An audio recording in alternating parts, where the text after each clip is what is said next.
Guys, welcome to our channel yummy and tasty food में आप सबका स्वागत है। आप सभी को मेरी तरफ से हैप्पी रिपब्लिक डे।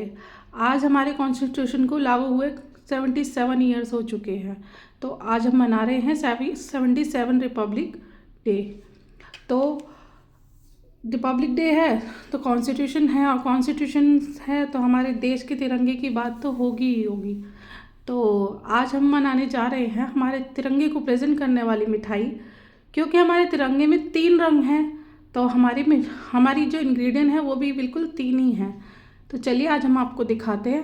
पहला इंग्रेडिएंट है हमारा गुड़, और सेकंड इंग्रेडिएंट है हमारा तिल, तीसरा इंग्रेडिएंट है हमारा मावा। तो आज हम इससे बनाने वाले हैं तिरंगा मावा बर्फ़ी। सबसे पहले गैस को ऑन कर लीजिए और एक पैन रख लीजिए, और उसमें मीडियम फ्लेम पे आप 2 कटोरी तिल, यानी कि हमने 250 ग्राम तिल लिए हैं, इसे डाल लीजिए। और ध्यान रखिएगा पैन की जो फ्लेम है वो बिल्कुल मीडियम रहनी चाहिए, क्योंकि अगर तेज़ होगी तो पैन हमारे जो तिल हैं वो जलने लगेंगे। इस तरह से तिल को चलाती रहिए ताकि वो नीचे से जले नहीं, और हल्का हल्का सा हमारे तिल गर्म हो जाए, ताकि हमें इन्हें पीसने में ईजी रहे और हमारी मिठाइयाँ आसानी से बन जाए। एक बात का स्पेशली ध्यान रखिएगा, जब आप तिल पीसे तो इन्हें ठंडा करके पीसेगा। ये अगर आप गरम तिल पीसेंगे तो वह आपस में चिपक जाएंगे और आपकी मिठाई है वो अच्छे से नहीं बनेगी। हमारे जो तिल है वो बिल्कुल रोस्ट हो चुके हैं, इन्हें हमें ज़्यादा रोस्ट नहीं करना है। अब हम इन्हें थोड़ा गैस की फ्लेम को बंद कर देते हैं और थोड़ी देर के लिए इन्हें ठंडा होने के लिए छोड़ देते हैं। जब तक हमारे तिल ठंडे हो रहे हैं तब तक हम गुड़ ले लेते हैं, और हम एक प्लेट ले लेते हैं और साथ ही में एक ग्रेटर ले लेते हैं।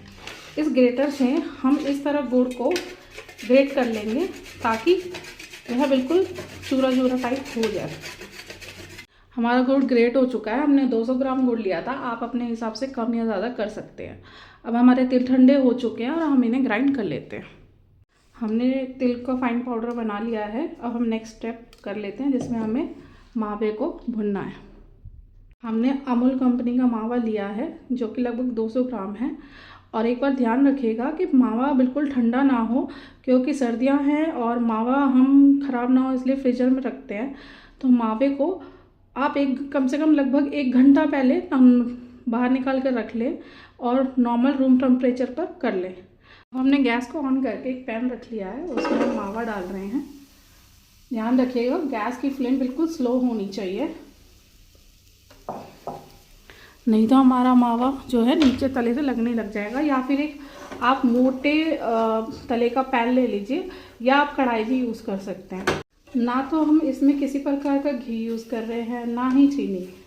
तो आप ध्यान रखिएगा, ये जो आप रेसिपी बना रहे हैं ये बिल्कुल हेल्दी है।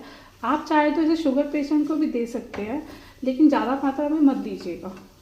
और गुड़ और तिल दोनों ही हमारी इम्यूनिटी के लिए बेस्ट हैं, और तिल से तो हमें बहुत ही ज़्यादा कैल्शियम मिलता है, तो हमारी सेहत के लिए तो बिल्कुल ही हेल्दी है। अब हमारा जो मावा है वो भुन चुका है और सॉफ्ट भी हो गया है। अब हम इसको हल्का सा ठंडा करके इसमें धीरे धीरे गुड़ मिला लेते हैं। ज़्यादा गर्म मावे में आप गुड़ मत मिलाइएगा, और अगर आप इसमें चीनी भी मिला सकते हैं, और चीनी मिलाएंगे तो आपको इसमें 2 चम्मच दूध की ज़रूरत पड़ेगी। ये है आज की हमारी ट्रिक। हम इसमें इलायची का पाउडर या इलायची के दाने मिला रहे हैं। आप चाहे तो इसे स्किप भी कर सकते हैं और मिलाना चाहे तो मिला भी सकते हैं। और साथ साथ मावे को इस तरह से चलाते रहिए ताकि वो थोड़ा ठंडा हो जाए। हमारा मावा थोड़ा ठंडा हो गया, हम इसमें गुड़ मिला लेते हैं और धीरे धीरे इसे मिक्स कर लेते हैं। अब हमने गैस की फ्लेम को ऑन कर दिया है, और इस तरह से आप साथ साथ चला लीजिए, क्योंकि हमारा गुड़ मेल्ट होने लगा है, तो हम इसको चलाते रहेंगे तो ये नीचे जलेगा नहीं। हमारा गुड़ भी मेल्ट हो चुका है और हमारा मावा भी अच्छे से मिक्स हो चुका है और ये लिक्विड फॉर्म में आ चुका है। अब हम इसको गैस की फ्लेम बंद करके धीरे धीरे इसमें तिल मिलाएंगे और इसे चलाते रहेंगे। तो हम इसमें तिल मिला रहे हैं, और साथ में हमने गैस की फ्लेम को बंद कर दिया है। वो हमने इसलिए कर दिया कि जैसे जैसे हम तिल मिक्स करेंगे और ये डो है जो हमारा हार्ड हो जाएगा। अब हम सारे तिल को मिक्स कर रहे हैं। और इस तरह से चला लीजिए और धीरे धीरे ये ठंडा होकर एक डो की फॉर्म ले लेगा। अब हमारा डो थोड़ा सा लिक्विड है, अब हम इसे थोड़ी देर के लिए ठंडा होने के लिए छोड़ देते हैं, तब इसका हम आगे प्रोसेस करेंगे। अब हमने इसे प्लेट में ट्रांसफ़र कर लिया है और हम इसे बराबर 3 पार्टों में डिवाइड कर लेते हैं। हमने इसमें 2 बूंद प्लांट बेस्ड कलर डाला है, फूड। इस तरह से हमने कंटेनर में कलर मिक्स करके अपने ऊपर वाले पार्ट को सेट कर दिया है और हम सेकंड लेयर को भी इस तरह से डालकर इस पर सेट कर रहे हैं। हमने दूसरे पार्ट को भी नारियल का बुरादा डालकर उसके ऊपर सेट कर दिया है। अब हम तीसरे पार्ट की तैयारी करते हैं।